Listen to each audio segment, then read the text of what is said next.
Conflicts between different groups are happening on multiple different islands right now. Organizations like Cypher Bowl are experiencing dissension among the ranks, primarily due to some double agents, and the Five Elders are setting plans in motion to extinguish lights across the world that oppose them. So the question that has come to my mind is, how many top tiers are going to stay within the Marines and the Navy once they find out what the Celestial Dragons and the other members of the world government have planned? Will Garp stay on the side of the Navy this time, or will this be his breaking point with the Marines? What about Fujitora? He's already been at odds with most of Akainu's ideals since the post-time skip, as we see it in Dressrosa, and he even spearheaded the removal of the Warlord system. Kuzan? Could there be more than meets the eye with our light speed enigma? Just like Kizaru, we may very well see another Admiral leave his post before the final war even kicks off. But which one could it be? The first person I really want to touch base on is Garp. Now, I know he doesn't hold the official title of Admiral, but with his fame and exploits in the Marines, he's the closest to holding it without actually receiving the title himself. And honestly, the future's looking pretty slim in regards to whether or not our beloved Oji-san will even make it to the final war. Homeboy is on his way to fight Blackbeard and co with Hel, Meppo, and Hibari, which basically means he's going by himself. Let's be real. I'll say I feel more confident about Garp's survival in this upcoming battle with Blackbeard if Law is still alive when Garp arrives. Could you imagine if Garp squares up against Blackbeard and Blackbeard just drops a room? Regardless, if he does make it to the final war, which from a narrative perspective, I'll say I believe it makes more sense because it gives Oda the chance to write in Garp's redemption for not being able to do more during Marineford for Ace. Garp leaving the Marines also makes sense to me because of his assumed affiliation with Sword, as Sword would be who he makes his last stand with against the corruption of the Celestial Dragons, as well as choosing to protect Luffy. One of Garp's biggest regrets during the Summit War was his inability to protect Ace, the child he promised Gold D. Roger to take in and protect. Now, this isn't to say everything that happened to Ace fell on Garp. At the end of the day, it was Ace's active decision against Garp's will to become a pirate, and Garp understood that. He also understood that because this was the path Ace chose, he could only do so much within his position to protect him. But we still see how much that tears him up inside. Just think back to Ace and Garp on the scaffolding, where Garp's monologue to Ace about not having any sympathy for criminals, but for family he does. Oda, through Garp, is showing us that after what happened to Ace, he's not going to allow the last of his family's lives to be taken, and even his encounter with Dedan when he returned to Fuchsia Village just to have everything thrown in his face again. Now, aside from a very possible sword candidate, the Purple Tiger Fujitora is my next best guess for an Admiral leaving the Marines before things really pop off. And next to Garp, there's also a lot more than most of the others that support his motivation. When we first get introduced to Fujitora in Dressrosa, he's cosplaying as an old gambler when Luffy and Zoro run into him. And very quickly afterwards, he's introduced as one of the Navy's new admirals that filled the spot for Akainu moving up and Kuzan leaving the Navy. All throughout the arc of Dressrosa, we get to see more and more of his humane justice ideals in his interactions with his subordinates as well as the citizens of Dressrosa. He makes a note to one of them stating that it is more important to take into account the number of lives to protect rather than the number of enemies against them. His first and highest priority is not how many enemies they can take out, but just how many people they're going to be able to save in the process. I think it's safe to say that Fujitora represents the best qualities in the Marines, and his desire to eliminate evil also extends to rooting out corruption within the Marines and the world government. He was the one who spearheaded the proposal to remove the 7 warlord system that the world government had in place, citing events of Alabasta with Crocodile and Dressrosa with Doflamingo as critical failures in the system. He also took it upon himself to make a formal apology, recorded himself live for the world to see himself prostrated in front of King Riku after Luffy's defeat of Doflamingo. Besides Smoker during Alabasta, he was the first admiral to admit the failure of their institution in protecting the citizens and being forced to rely upon another pirate to resolve the incident. Now, while I do believe Fujitora will fight for the betterment of the Navy as an admiral, as we see from him time and time again, I don't believe he will fight alongside other admirals such as Akainu and Green Bull in the final war if they take the side of the Celestial Dragon. As a man who embodies humane justice, siding and fighting alongside an organization that will slaughter civilians and other innocent people just to get to a group of pirates who have gone from island to island, liberating these islands from tyrannical figures, goes directly against his core values. Whereas someone like Akainu will actively kill Marines who try to stop him from fighting in order to save other Marines. Fujitora is someone who does his best to minimize damage, provide compensation for any that occurs, protects his subordinates and civilians, and chooses to see the good in someone regardless of the path in life they took, like when he allowed Luffy to leave Dressrosa unharmed. Unfortunately for Fujitora, Akainu is the one in charge. I think we're gonna get another split from Fujitora like we saw from Kuzan, just not with a 10-day battle to go with it. The only wild card out of the group, to me at least, is Borsalino, or Kizaru.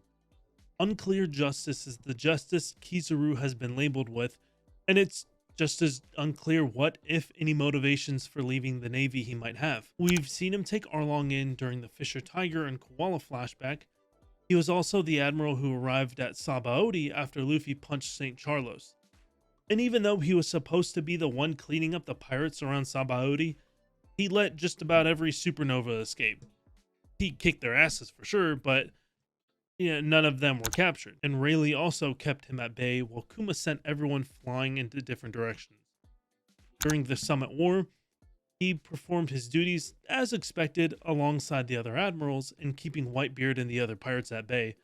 That is, until our boy Shanks and his crew rolled up, then it was hands up. We really don't have much to say for Kizaru other than his relationship with Sentomaru and possibly Vegapunk to be reasons for him to leave. During the Sabaody incident, Sentomaru and Kizaru's interactions with each other were very akin to that of familial interaction, with Sentomaru calling Kizaru uncle and chastising the Admiral over his absent-mindedness. As of now, both Vegapunk and Sentomaru have openly acted out against Cypher Pole and will be labeled as traitors. Lucci even took a deep shot at Sentomaru, taking him out of any further fights. So, what do we think Kizaru is going to do once he sees that they're both branded as traitors, as well as injured by Cypher Pole? Do you guys think he's going to remain under Akainu's wing and support Cypher Pole, or will he also defect in order to protect Sentomaru? I don't think Sentomaru alone is going to be enough, so at this time, I'll say it's only possible, but not likely. Kizaru is an admiral who has become a close confidant to Akainu, sharing advice and counsel over the threat of the pirates, and even offering to go to Egghead to seemingly deal with Luffy, or Wano to deal with Kaido and Big Mom for Akainu. I will at least say that there needs to be more than just Sentomaru's situation to get him to turn. So again, I don't believe it's likely, but possible. And Sentomaru's situation would just be opening that door.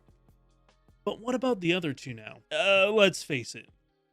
Ryokugyo and Akainu are definitely staying. Mr. Absolute Justice and Fanboy have not given us any reason in the story to doubt their allegiance to the world government or the Celestial Dragons. Speaking for Ryokugyo alone, remember when a lot of people thought he was going to show up to Wano, run into Zoro or someone, and have like a quote-unquote talk or realization with them or the rest of the Straw Hats? That didn't happen. Instead, what we got was a loyalist to the man himself and a bit of an actual bigot. One of the first things this guy starts saying before he meets anyone in the capital when referencing Akainu is, "I've always dug his style. No half measures. I'm itching to get his approval. He's sure to give me an attaboy if I bring him this brat's head," while holding Luffy's new wanted poster. That one page alone was enough to shift everyone's speculation from him, from possible sympathizer alongside Fujitora to basically a loyal lapdog of the Navy, the big green bootlicker of Akainu. To drive the point even further for Green Bull, he makes comments to the Scabroods during their encounter like, "Discrimination creates solace," and "I'll kill thousands of you to ensure I reach Straw Hat Luffy." So, yeah, there's no doubt here that we'll see him as one of the upcoming Marine antagonists. And Akainu is much the same. He hasn't said much in the lines of discrimination or the sorts like Green Bull, but he is very much still a loyalist to the Navy and Marines and the world government. After all, I mean, Akainu is a man that would outright kill other Marines for wanting to escape the battlefield. Tried to kill Kobe were trying to stop the fighting so they could save other injured Marines and sailors, and banned Admiral Fujitora from Marine bases across the world for allowing Luffy to escape Dressrosa. A man of no half measures indeed. But with the speculations, the question is begged, will the Navy have enough manpower to really put up a significant fight if someone like Garp, Fujitora, and or Kuzan leave? I just don't see a possibility where Garp stays in the Marines to fight against Luffy again, the Straw Hats, and all their allies.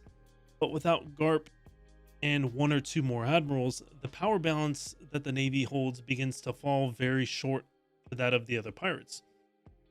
The only real saving grace would be having the Seraphim on their side, and since I don't think we're going to see the destruction of any Seraphim during Egghead, they're going to absolutely need those in place of the Warlords to fill that power gap. Speaking of the Seraphim and not having the Warlords, can any of you tell me any significant help the Warlords had during the Battle of Marineford?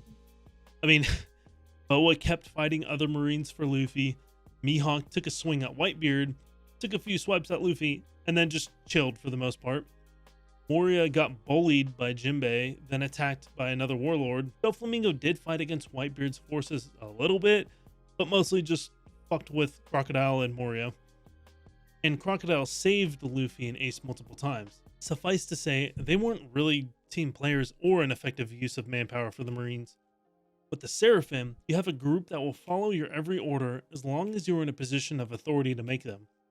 But without a full team of admirals during the final war, it also implies that we're possibly going to see them square off with certain Straw Hats beforehand. I believe it's mostly implied that Zoro will be Fushitora's opponent, Sanji will be fighting against Kizaru, and Jinbei will most likely be the one to fight against Green Bull.